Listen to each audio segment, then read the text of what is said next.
اپنے علاقے سے باہر نکال دیا اور فرشتوں نے اس بیل گاڑی کو ہنکا کر واپس بنی اسرائیل تک پہنچا دیا، اور غالباً اسی بات کی طرف قرآن مجید میں بھی اشارہ کیا گیا ہے۔ حضرت داؤد کے زمانے تک اس تابوت کو رکھنے کے لیے کوئی خاص انتظام نہیں تھا، اور اس کے لیے پڑاؤ کی جگہ پر ایک الگ خیمہ لگا دیا جاتا تھا۔ حضرت داؤد نے خدا کے حکم سے خدا کا گھر بنانا شروع کیا، جو عین اس مقام پر ہے جہاں آج مسجد اقصی موجود ہے، لیکن یہ عالی شان گھر آپ کے بیٹے حضرت سلیمان کے عہد میں مکمل ہوا اور اس کو ہیکل سلیمانی کے نام سے جانا جاتا ہے۔ اس گھر کی تعمیر کے بعد تابوت سکینہ کو یہاں سے پورے احترام کے ساتھ رکھ دیا گیا، اور اس طرح یہ مقام یہودیوں کا مقدس ترین مقام بن گیا۔ بعد کے زمانے میں ہونے والی جنگوں نے اس ہیکل کو بہت نقصان پہنچایا، لیکن بابل کے بادشاہ بخت نصر بنو قد نصیر نے اس کو مکمل طور پر تباہ کر دیا اور اس کو آگ لگا دی۔ وہ یہاں سے مال غنیمت کے ساتھ ساتھ تابوت سکینہ بھی لے گیا تھا۔ اس تباہی کے نتیجے میں آج اصلی ہیکل کی کوئی چیز باقی نہیں ہے۔ ان تمام تباہیوں کے نتیجے میں تابوت سکینہ کہیں غائب ہو گیا اور اس کا کوئی نشان نہیں ملا۔ اس صندوق میں کیا ہے؟ بائبل کے مطابق اس میں حضرت یوسف کا جسد مبارک اور بائبل ہی کی بعض روایات کی روح سے ہڈیاں اور کپڑے تھے، اور اسے حضرت موسیٰ علیہ السلام مصر سے اپنے ساتھ لائے تھے۔ ناظرین، قصص الانبیاء میں ہے کہ اس متبرک صندوق میں تورات کا اصل نسخہ، حضرت موسیٰ و ہارون کے عصا و پیرہن اور من کا مرتبان محفوظ تھے۔ فلسطینیوں نے اسے اسرائیل سے چھین کر اپنے مندر بیت و جون میں رکھ دیا تھا۔ قرآن مجید میں اس کے بارے میں تصریح ہے کہ جب اسرائیلیوں کے ہاتھوں سے یہ صندوق نکل گیا تو فرشتے اس کی حفاظت پر مامور تھے، اور اس میں آل موسیٰ اور آل ہارون کے چھوڑے ہوئے تبرکات تھے، جن میں پتھر کی وہ تختیاں جو طور سینا پر اللہ تعالیٰ نے حضرت موسیٰ علیہ السلام کو دی تھی۔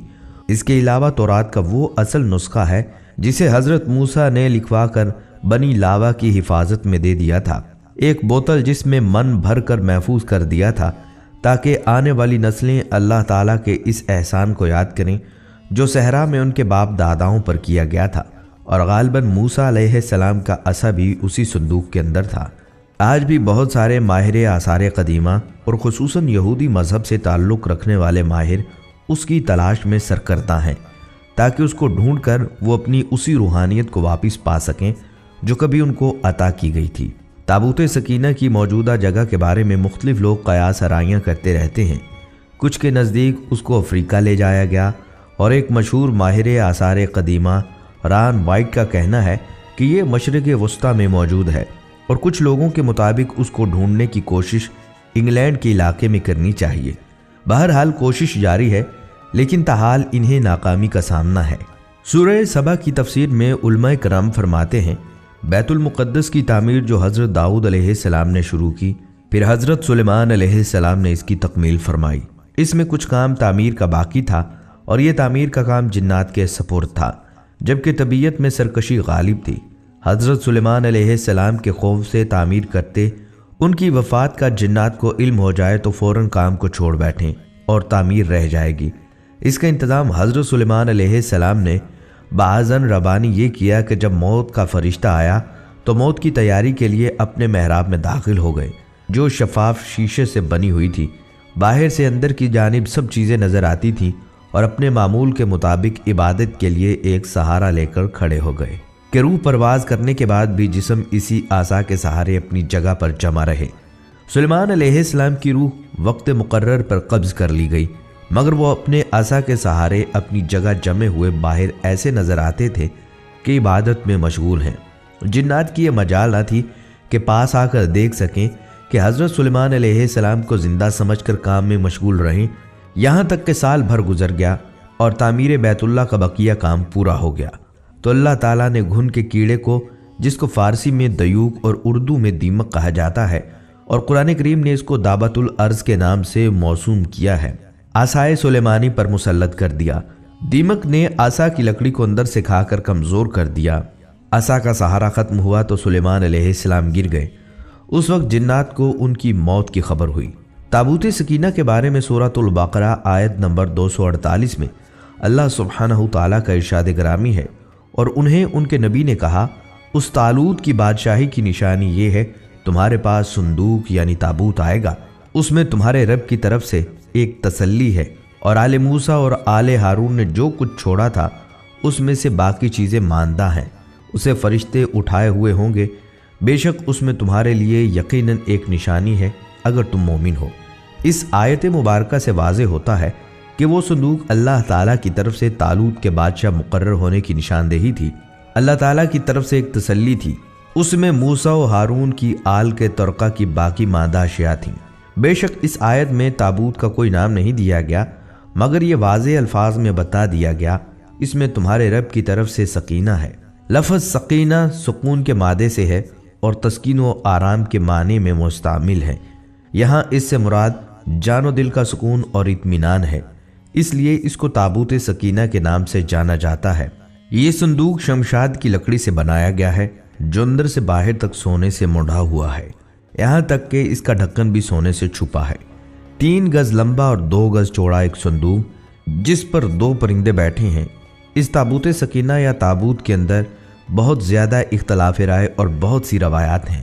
کچھ مصدقہ روایات کے مطابق یہ حضرت آدم علیہ السلام پر نازل ہوا تھا، یعنی جنت سے آپ کے ساتھ ہی زمین پر اتارا گیا تھا اور تا مرگ آپ کے پاس رہا، پھر نسل در نسل بطور وراثت یکے بعد از دیگر آپ کی اولاد تک منتقل ہوتا رہا، یہاں تک کہ یہ حضرت یعقوب علیہ السلام تک پہنچا، اور پھر حضرت موسیٰ علیہ السلام سے حضرت یسوع علیہ السلام کو ملا، اور آپ کے بعد بنی اسرائیل نے اس پر قبضہ کر لیا۔ بہت دلچسپ بات یہ ہے کہ حضرت عیسیٰ علیہ السلام اور حضرت محمد صلی اللہ علیہ وسلم کے حوالے سے اس تابوت کی منتقلی کے ٹھوس شواہد یا کوئی تحریری نسخے نہیں ملے، لیکن علماء کرام کی رائے کے مطابق یہ 1 لاکھ انبیاء کی میراث تھی جو حضرت آدم علیہ السلام سے خاتم النبیین صلی اللہ علیہ وسلم تک چلی، جو خاتم النبی صلی اللہ علیہ وسلم کے نائب امام مہدی کے پاس ہے، جو دنیا کو اس کی رونمائی کروائیں گے، اور طالوت کی بادشاہت کی طرح یہ تابوت بھی امامت کی گواہی دے گا، جس پر تقریباً تمام مذاہب و مکاتب فکر کے لوگوں کا اجماع ہے۔ حضرت بلقیس حضرت سلیمان علیہ السلام سے شادی کے بعد اپنے وطن ایکسم گئیں، وہاں آپ کے ہاں خوبصورت بیٹے کی پیدائش ہوئی، اس کا نام ابن حکیم رکھا۔ جب آپ 22 سال کے ہوئے تو اپنے والد سے ملنے یروشلم گئے۔ جب آپ نے واپسی کا قصد کیا تو حضرت سلیمان علیہ السلام نے آپ کے ساتھ کچھ درباری اور تابوت سکینہ بھی روانہ کیا۔ حضرت بلقیس کی وفات کے بعد آپ بادشاہ بنے۔ تاریخ آپ کو مینلک اول کے نام سے جانتی ہے۔ آپ نہایت بردبار، عقل مند اور طاقتور بادشاہ تھے۔ آپ نے اپنی سلطنت کو خوب ترقی دی اور 2000 سال تک تابوت سکینہ کے وارث رہے۔ اس صندوق میں وہ 10 احکامات موجود تھے جو اللہ پاک نے نازل کیے تھے، اور کوہ سینا پر حضرت موسیٰ علیہ السلام کو اس کے ذریعے احکامات ملے۔ کہا جاتا ہے کہ خدا موسیٰ سے عہد کے صندوق پر بنے 2 کروبیوں میں سے باتیں کرتا تھا۔ یہ صندوق اور ہیکل سلیمانی بنی اسرائیل کی طاقت و خوبصورتی کا سبب ہیں۔ حضرت سیدنا موسیٰ علیہ السلام جنگ میں اس صندوق کو آگے آگے رکھتے تھے، اس سے بنی اسرائیل کو سکون نصیب ہوتا تھا۔ بنی اسرائیل کو جب بھی کوئی مشکل پیش آتی تو وہ اس صندوق کو سامنے رکھ کر دعا کرتے تھے، دشمنوں کے مقابلے میں اس کی برکت سے فتح پاتے۔ جب آپس میں اختلاف ہوتا تو صندوق سے فیصلہ کرواتے، صندوق سے فیصلے کی آواز آتی تھی، بلائیں اور آفتیں صندوق کی برکت سے ٹل جایا کرتی تھیں۔ اسرائیلی تابوت سکینہ کو اپنے قبیلہ کے طور پر بھی استعمال کرتے تھے۔ تاریخ کی کتابوں کے مطابق حضرت داؤد علیہ السلام نے تابوت سکینہ کے تحفظ کے لیے ایک مضبوط عمارت تعمیر کرنے کا فیصلہ کیا۔ یہ عمارت حضرت سلیمان علیہ السلام کے دور میں مکمل ہوئی اور اسے ہیکل سلیمانی کا نام دیا گیا۔ جب بنی اسرائیل اللہ تعالیٰ کی بہت زیادہ نافرمانی کرنے لگے تو ان پر یہ غضب ہوا کہ قوم عمالقہ کے بہت بڑے لشکر نے حملہ کر کے ان کی بستیاں تباہ کر ڈالیں اور یہ انوکھا صندوق بھی اٹھا کر لے گئے۔ اس کے بعد قوم عمالقہ نے صندوق کو گندی جگہ رکھ کر بے ادبی کی، جس کے نتیجے میں وہ مختلف بیماریوں کا شکار ہو گئے اور ان کی 5 بستیاں ہلاک ہو گئیں۔ انہیں یہ یقین ہو گیا کہ یہ سب مقدس صندوق کی بے ادبی کا نتیجہ ہے، چنانچہ انہوں نے صندوق کو ایک بیل گاڑی پر رکھ کر بنی اسرائیل کی بستیوں کی طرف چھوڑ دیا۔ وہ صندوق 4 فرشتوں کی نگرانی میں اس وقت کے نبی حضرت سیدنا شمعیل علیہ السلام تک پہنچا۔ یوں بنی اسرائیل کو دوبارہ یہ عظیم نعمت حاصل ہو گئی۔ اس واقعے کے بعد بنی اسرائیل نے ہیکل سلیمانی کو دوبارہ تعمیر کیا۔ بعد ازاں رومیوں نے حملہ کیا اور اسے ایک بار پھر نشانہ بنایا۔ بعض تاریخ دانوں کا کہنا ہے کہ اہل بابل اسے اپنے ساتھ لے گئے، جبکہ ایک رائے یہ بھی ہے کہ اسے آسمانوں پر اٹھا لیا گیا۔ جبکہ یہ بھی کہا جاتا ہے کہ قیامت کے قریب حضرت سیدنا امام مہدی جب تشریف لائیں گے تو اس صندوق کو فلسطین کی تبریہ نام کے ایک مشہور جھیل سے نکالیں گے، جبکہ ایک قول کے مطابق آپ اسے ترکی کے شہر انطاکیہ کی کسی غار سے نکالیں گے۔ جب حضرت عمر رضی اللہ تعالیٰ عنہ نے اس سرزمین کو فتح کیا تو رومیوں کے کلیسا سے کچھ فاصلے پر دعا فرمائی، جہاں مسجد اقصیٰ کی تعمیر کی گئی ہے۔ یہودی دعویٰ کرتے ہیں کہ جس جگہ مسجد اقصیٰ واقع ہے وہاں ان کا معبد تھا۔ مسلمان اس جگہ کو اپنے لیے مقدس جانتے ہیں، مگر یہودیوں کا عقیدہ ہے کہ مسجد کو شہید کر کے اس کی جگہ ہیکل سلیمانی کی دوبارہ تعمیر کی جائے گی۔ وہ ہیکل کی ایک پسماندہ دیوار میں واقع دروازے کے متعلق بھی سمجھتے ہیں کہ یہ قیامت سے قبل ان کے بادشاہ کی واپسی کا راستہ ہے۔ وہ سمجھتے ہیں کہ جب اس دروازے سے ان کا بادشاہ نکلے گا تو اس کے پیچھے تمام مردے اٹھ کھڑے ہوں گے۔ البتہ مسلم روایات کے مطابق یہودیوں کا بادشاہ دجال ہے۔ بائبل کے مطابق اس میں حضرت یوسف کا جسد مبارک اور بائبل ہی کی بعض روایات کی روح سے ہڈیاں اور کپڑے تھے، اور اسے حضرت موسیٰ علیہ السلام مصر سے اپنے ساتھ لائے تھے۔ قصص الانبیاء میں ہے کہ اس متبرک صندوق میں تورات کا اصل نسخہ، حضرت موسیٰ و ہارون کے عصا و پیرہن اور من کا مرتبان محفوظ ہے۔ ناظرین، اسرائیل بھی حضرت ابراہیم علیہ السلام کی اولاد ہیں۔ حضرت اسماعیل کے بھائی حضرت اسحاق نے بیت المقدس میں عبادت گاہ بنائے، جبکہ حضرت اسماعیل علیہ السلام نے خانہ کعبہ کی بنیاد رکھی۔ حضرت اسحاق کی اولاد یعنی حضرت اسحاق کے بیٹے حضرت یعقوب نے اپنا لقب اسرائیل رکھ کر اپنے اہل خانہ کے ساتھ موجودہ فلسطین اور بیت المقدس کو اپنا وطن بنایا، جبکہ حضرت اسماعیل علیہ السلام کی اولاد نے خانہ کعبہ کو اپنے وطن کے طور پر چنا۔ جب یعقوب علیہ السلام کے بیٹے حضرت یعقوب کے بیٹے حضرت یوسف تھے، جو بعد میں بھائیوں کی بے وفائی کی وجہ سے کنویں میں ڈالے گئے اور غلام بنا کر مصر میں فروخت ہوئے۔ حضرت یوسف بعد ازاں عزیز مصر کی جگہ فرعون کے وزیر اعظم بنے اور مصر کے والی کہلائے۔ حضرت یوسف علیہ السلام کے مصر کے والی بننے کے بعد وہ اپنی قوم یعنی بنی اسرائیل کو اپنے آبائی وطن فلسطین سے مصر لے گئے، جہاں اگلے وقتوں میں فرعون نے غلام بنا لیا تھا اور ان سے مشقت لینے لگے تھے۔ مصر میں حضرت موسیٰ نے بنی اسرائیل کو فرعون کی قید سے نجات دلائی اور انہیں آبائی وطن بیت المقدس یعنی فلسطین لے آئے۔ سالوں بعد بنی اسرائیل کو ایک اور قوم نے غلام بنا لیا اور فلسطین پر قبضہ کر لیا۔ سینائی کے علاقے میں حضرت داؤد علیہ السلام پیدا ہوئے، جنہوں نے بیت المقدس پر قابض بادشاہ کی بیرونی حملہ آوروں کے مقابلے میں مدد کی اور ایرانی حملہ آور بادشاہ اور انتہائی طاقتور جالوت کو جنگ میں قتل کر دیا۔ فلسطین کے بادشاہ سول نے اپنی بیٹی کی شادی حضرت داؤد علیہ السلام سے کر دی، جس کے مرنے کے بعد حضرت داؤد فلسطین کے بادشاہ بن گئے اور بنی اسرائیل پھر سے بیت المقدس میں آباد ہو گئے۔ حضرت داؤد کے انتقال کے بعد حضرت سلیمان فلسطین کے بادشاہ بنے، اور یہ دور تاریخ کا واحد دور ہے جس میں یہودی انتہائی طاقتور سلطنت کے مالک بن گئے، جبکہ حضرت اسماعیل علیہ السلام کی اولاد کفر میں ڈوب گئی، خانہ کعبہ میں بت رکھ دیے گئے، بے خانمہ خراب ہو گئی۔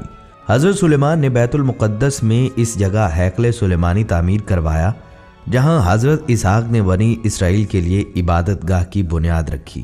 دوستو، جو صندوق ایک نہ دو بلکہ پورے 1,24,000 انبیاء کرام کی میراث رہا ہو تو اس کی عظمت کتنی بلند ہوگی، اور اس صندوق کو رکھنے کے لیے اتنی ہی بلند مرتبہ اور برکت والی جگہ کی ضرورت تھی، جس کے لیے اللہ تعالیٰ نے اپنے کلام بلاغت میں ارشاد فرمایا، پاک ہے وہ ذات جو اپنے بندے کو رات ہی رات میں مسجد حرام سے مسجد اقصیٰ لے گئی، جس کے پاس ہم نے برکت دے رکھی تھی، اس کے لیے ہم نے اسے اپنی قدرت کے بعض نمونے دکھائے۔ یقیناً اللہ تعالیٰ بہت ہی خوب سننے والا اور دیکھنے والا ہے۔ جیسا کہ اللہ تعالیٰ نے اس زمین کو برکت والا کہا تو ثابت بھی کر دیا۔ اس زمین کو انبیاء کی سرزمین کا نام دیا اور اس جگہ کو انبیاء کی پیدائش گاہ بنا دیا، جن میں حضرت یعقوب علیہ السلام، حضرت یوسف علیہ السلام، حضرت داؤد علیہ السلام، حضرت سلیمان علیہ السلام، حضرت یحییٰ علیہ السلام، حضرت موسیٰ علیہ السلام، حضرت عیسیٰ علیہ السلام اور دیگر انبیاء اس پاک زمین میں پیدا ہوئے یا باہر سے آ کر آباد ہوئے۔ اس زمین میں ان گنت انبیاء کے مدفن بھی ہیں۔ یہ مقام فلسطین ہے جو موجودہ اسرائیل کہلاتا ہے۔